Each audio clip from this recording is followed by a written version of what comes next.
अस्सलाम वालेकुम। आज हम जो बनाएंगे उसके लिए देखो सिर्फ एक पीस का ही हम इस्तेमाल करेंगे। उसके लिए देखो इसकी लंबाई और चौड़ाई मैं आपको बता देती हूँ। ये देखिए इसकी चौड़ाई मैंने ली हूँ 16 इंच और इस तरह से इसकी लंबाई मैंने ली हूँ 23 इंच। और ये हमने 2 स्ट्रैप लिए हैं। स्ट्रैप सबसे पहले हम स्टिच करेंगे। इसकी चौड़ाई है 3.5 इंच और इस तरह से इसकी लंबाई हमने ली है 16 इंच।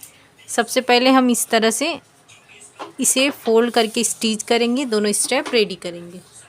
ये देखो इस तरह से हमने दोनों स्टेप रेडी कर दी। अब इसे अटैच करेंगे। यहाँ से हम 4 इंच पे निशान लगाएंगे, ये देखो, और दूसरे साइड भी हम 4 इंच पे निशान लगाएंगे। ये जो हमारा स्ट्रैप है इसे इस तरह से अटैच करेंगे और दूसरा वाला जो है उसे यहाँ पे अटैच करेंगे। ये देखो इस तरह से हमने इसे अटैच कर लिए हैं। अब एक लाइनिंग वाला पीस लेंगे सेम इसी मेजरमेंट से, उसे इस तरह से रखेंगे और यहाँ से लेकर यहाँ तक स्टिच करेंगे और दूसरा वाला यहाँ से लेकर यहाँ तक स्टिच करेंगे। ये देखो ये हिस्सा हमने स्टिच कर लिए हैं और दूसरा ये वाला हिस्सा स्टिच कर लिया। अब इस तरह से रखेंगे इसे बराबर से। यहाँ पर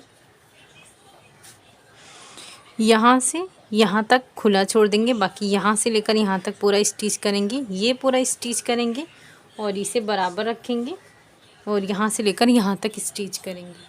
ये देखो इस तरह से हमने पूरा स्टिच कर लिए हैं। ये हिस्सा खुला हुआ है,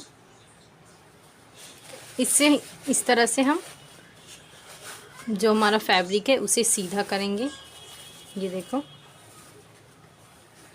ये अंदर की तरफ रखेंगे पूरा। इसका जो भी कोना है सबसे पहले हम निकाल लेंगे, उसके बाद ये खुले वाले हिस्से को यहाँ से यहाँ तक स्टिच करेंगे। देखो ये इस वाले हिस्से को हमने स्टिच कर दिए हैं। अब ये जो हमारा मेन फैब्रिक है इसे इस तरह से अंदर की तरफ रखेंगे। ये देखो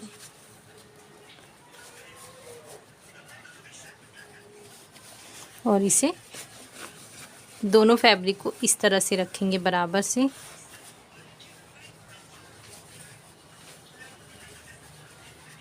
इसको इस तरह से रखेंगे यहाँ पे और इसको भी सेम इसी तरह से रखेंगे। ये देखो इस तरह से हमने रखे हैं। अब ये वाले हिस्से को इस तरह से फोल्ड करेंगे, दूसरे वाले हिस्से को इस तरह से फोल्ड करेंगे और यहाँ पे इस तरह से 2 इंच पे निशान लगाएंगे। ये देखो यहाँ से ये स्टिच करेंगे। सेम इसी तरीके से दूसरे वाले को फोल्ड करेंगे और ये वाले हिस्से को इस तरह से फोल्ड करेंगे और इसे इस तरह से फोल्ड करेंगे और यहाँ पर भी हम 2 इंच पे निशान लगाएंगे और स्टिच करेंगे। ये देखो इस तरह से हमने फोल्ड करके स्टिचिंग कर लिए हैं और दूसरे वाले को भी हमने इसी तरह से फोल्ड करके स्टिचिंग किए हैं। अब ये हिस्से की कटिंग कर देंगे। ये देखिए इस तरह से हमने दोनों कट कर दिए हैं। अब इसे सीधा करेंगे। ये देखो इस तरह से हम सीधा करेंगे और यहाँ से ये देखो यहाँ से हम 1.5 इंच पे इस तरह से निशान लगाएंगे। ये देखो यहाँ से 1.5 इंच और ये वाले हिस्से को यहाँ से लेके जाएंगे इस तरह से और यहाँ पे टॉप स्टिच करेंगे। ये वाले हिस्से को इस तरह से लाएंगे, इसी तरह से पूरा स्टिच करेंगे। ये देखो इस तरह से हमने टॉप स्टिच किए। तो इस तरह से हमारा बहुत ही खूबसूरत सा ये बैग रेडी हुआ है। आप चाहे तो यहाँ पे प्रेस बटन लगा दें या फिर रहने दें। तो इसे ज़रूर बनाएं। शुक्रिया, अल्लाह हाफिज़।